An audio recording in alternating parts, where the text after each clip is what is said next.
¿Qué tal todos? En esta ocasión vamos a seguir con la segunda parte de lo que son las transacciones básicas de la contabilidad y vamos a hablar sobre lo que es el impuesto al valor agregado en Guatemala. La definición de este es que es una carga fiscal sobre el consumo, es decir, que está financiado por el consumidor como impuesto regresivo. Entonces, a continuación vamos a hablar puntos muy importantes para entender lo que es la mecánica del IVA en nuestro país, que es de Guatemala. Y vamos a comenzar sobre el hecho generador. El impuesto es generado por la venta o permuta de bienes muebles o de derechos reales constituidos sobre ellos. El segundo ejemplo está lo que son las prestaciones de servicios en el territorio nacional, está también lo que es las importaciones, está también lo que es el arrendamiento de bienes muebles e inmuebles. Podemos mencionar lo que son las adjudicaciones de estos bienes muebles e inmuebles, solo quien pago, salvo las que se efectúan en con ocasión de la participación de la masa hereditaria o de la finalización del proindiviso. Como último ejemplo podemos mencionar lo que es la primera venta o permuta de bienes inmuebles. Está también lo que es de la fecha de pago del impuesto. El impuesto debe pagarse según las ocasiones distintas. Como una de ellas está por la venta o permuta de bienes muebles, prestación de servicios. Todo esto debe ser pagado el impuesto en la fecha de la emisión de la factura. En las importaciones, en la fecha que se efectúa el pago de los derechos respectivos conforme recibidos legalmente el extendido. En las adjudicaciones, en el momento en que se documente o entregue el bien respectivo. En los cerramientos está también que en la prestación de servicios y periódicos, esto se debe de pagar al término de cada periodo fijado para el pago de la renta o remuneración efectivamente percibida. Y por último podemos mencionar que en los seguros y las fianzas este impuesto se debe pagar en el momento en que las primas o cuotas sean efectivamente percibidas. Está también lo que es del sujeto pasivo del impuesto. Acá el impuesto afecta al contribuyente que celebre un acto o contrato grabado por la ley guatemalteca. El siguiente punto está de las exenciones generales. Están exentos del impuesto las importaciones de bienes muebles que solamente están efectuadas por, número uno, las cooperativas, las federaciones y confederaciones de cooperativas, también lo que son las personas individuales o jurídicas amparadas por régimen de importación temporal. Está también los viajeros que ingresan al país bienes muebles en calidad de equipaje. Está también cuando los funcionarios y empleados guatemaltecos, diplomáticos y consulares que retornen al país. Y por último ejemplo que podemos mencionar, está también las misiones diplomáticas y consulares acreditadas ante el gobierno de la República y las personas a que se refiere la Convención de Viena sobre relaciones diplomáticas y consulares.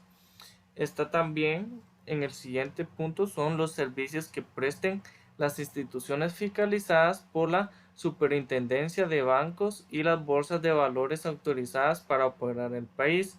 Y por último ejemplo podemos mencionar la constitución de fideicomisos y la devolución de los bienes de fideikomitidos al fideicomitente. Como siguiente punto está lo que es la tarifa única. Acá en Guatemala los contribuyentes pagarán el impuesto con una tarifa del 12% sobre la base imponible. Acá, de la recaudación resultante de la tarifa única aplicada, el monto correspondiente al 3,5 puntos porcentuales se asignará íntegramente para el financiamiento de la paz y desarrollo y la distribución de los recursos y los intermediarios financieros para canalizar los 3,5 puntos porcentuales de la tarifa de este impuesto serán 1,5 puntos porcentuales para las municipalidades del país, un punto porcentual para los programas y proyectos de infraestructura de los consejos departamentales de desarrollo 1 punto porcentual para los fondos para la paz mientras estos existan. Como siguiente está de la recaudación resultante de la tarifa única aplicada, el monto correspondiente al 1,5 punto porcentual se destinará específicamente al financiamiento de gastos sociales en programas y proyectos de seguridad alimenticia a la población en condiciones de pobreza y pobreza extrema, educación primaria y técnica y seguridad ciudadana. Como aquí se mencionó sobre lo que es la base imponible, este será el segundo punto, que acá en las ventas la base imponible será el precio de la operación menos los descuentos concedidos de acuerdo con prácticas comerciales. Y en la prestación de servicios, acá será el precio de los mismos menos los descuentos concedidos de acuerdo con prácticas comerciales. Como siguiente punto importante está el débito fiscal. Acá, este será la suma del impuesto cargado por el contribuyente en las operaciones afectadas realizadas en el periodo impositivo respectivo. Hay que mencionar algo muy importante. Acá la base del débito fiscal son que para efectos tributarios, la base del cálculo del débito fiscal es el precio de venta del bien o prestación de servicios, ya incluidos los descuentos concedidos.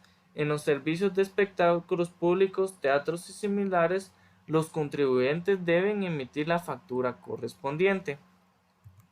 Así como mencionamos el débito fiscal como anterioridad, hay que también mencionar lo que es el crédito fiscal. Acá, este será la suma del impuesto cargado al contribuyente por las operaciones afectas realizadas durante el mismo periodo. Y acá deberán deducirse los impuestos correspondientes a las cantidades recibidas por conceptos de bonificaciones, descuentos y devoluciones que los vendedores o prestadores de servicios hayan a su vez rebajado al efectuar las deducciones. Por otra parte, deberá sumarse al crédito fiscal el impuesto que conste en las notas de débito recibidas y registradas durante el mes por aumento de impuestos ya facturados. Algo importante que hay que mencionar acá en el crédito fiscal es sobre su precedencia. Este va a proceder el derecho del crédito fiscal para su compensación por la importación y adquisición de bienes y la utilización de servicios que se vinculen con la actividad económica.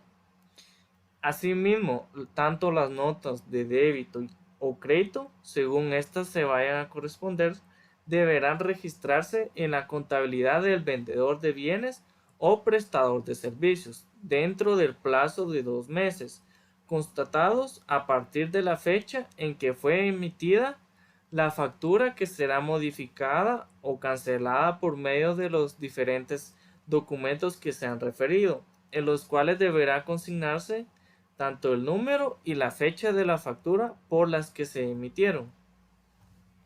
Como siguiente punto está del impuesto a pagar. Acá este será la suma neta que el contribuyente debe enterar al fisco en cada periodo impositivo. Por lo tanto, es la diferencia entre el total de débitos y el total de créditos fiscales generados. Está también como un punto importante lo que es el registro de contribuyentes al IVA. Acá la dirección llevará un registro de los contribuyentes en base al número de identificación tributaria, que sería el NIT, para fines de control y fiscalización sobre este impuesto. Está también lo que es la información del registro mercantil.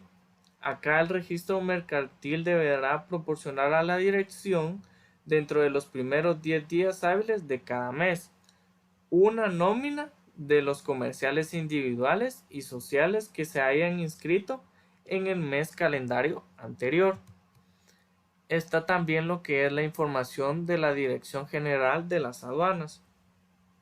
Acá la Dirección General de las Aduanas deben de llevar un registro computarizado en base al NIT, sobre todo de las importaciones que éstas realicen a diario. Como siguiente punto importante están lo que son los documentos obligatorios. Acá los contribuyentes afectos al impuesto de esta ley están obligados a emitir con caracteres legibles y permanentes o por medio electrónico para entregar el adquiriente, y a su vez es obligación del adquiriente exigir y retirar. Ahorita vamos a mencionar unos ejemplos de documentos obligatorios, que estos pueden ser las facturas por las ventas, permutas, arrendamientos, retiros, destrucción o pérdida. Otro documento importante está lo que son las facturas de pequeño contribuyente, están las notas del débito para aumentos del precio o recargos sobre operaciones ya facturarizadas. Y como último ejemplo están las notas del crédito, que acá son para devoluciones, anulaciones o descuentos sobre operaciones ya facturadas. Está también lo que es los impuestos en los documentos. Acá en las facturas, notas de débito, notas de crédito y facturas especiales, el impuesto siempre debe estar incluido en el precio. Solo hay que tener en cuenta que, excepto en los casos de excepciones objetivas de venta de bienes y prestación de servicios, que por disposición de la ley no se debe cargar el impuesto al valor agregado. Como siguiente punto está de los libros de compras y de ventas. Acá, independientemente de las obligaciones que va a establecer el Código de Comercio en cuanto a la contabilidad mercantil, los contribuyentes estos deben de llevar y mantener al día un libro de compras y servicios recibidos y otro de ventas y servicios prestados. Como siguiente punto está la declaración y pago del impuesto. Acá los contribuyentes deberán presentar dentro del mes calendario siguiente al del vencimiento de cada periodo impositivo. Entonces, una declaración del monto total de las operaciones realizadas en el mes calendario anterior, incluso las exentas del impuesto, y consignar en la misma forma los demás datos que se señale en el reglamento utilizando los formularios que proporcionará la dirección al costo de impresión. Justamente con la presentación de la declaración se hará el impuesto resultante. Como siguiente punto están las formas de pago. Acá la declaración y el pago del impuesto, cuando corresponda, debe efectuarse en la dirección o en las instituciones autorizadas por esta, en efectivo o mediante el cheque del contribuyente librado a la orden de la dirección. Hay que tener muy en cuenta que la declaración, cuando no resulte impuesto a pagar, podrá enviarse esta última por un correo solamente certificado.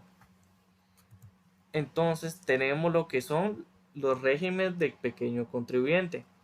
Acá las personas individuales o jurídicas cuyo monto de venta de bienes o prestaciones de servicios no exceda de 150,000 quetzales en un año calendario, estos van a poder solicitar su inscripción al régimen de pequeño contribuyente. Entonces, como punto importante sobre lo anterior, está lo que es la inscripción de pequeño contribuyente. Acá, el contribuyente inscrito en el régimen general, cuyos ingresos no superen los 150,000 quetzales que se mencionaron con anterioridad durante un año calendario, estos podrán solicitar una inscripción al régimen de pequeño contribuyente.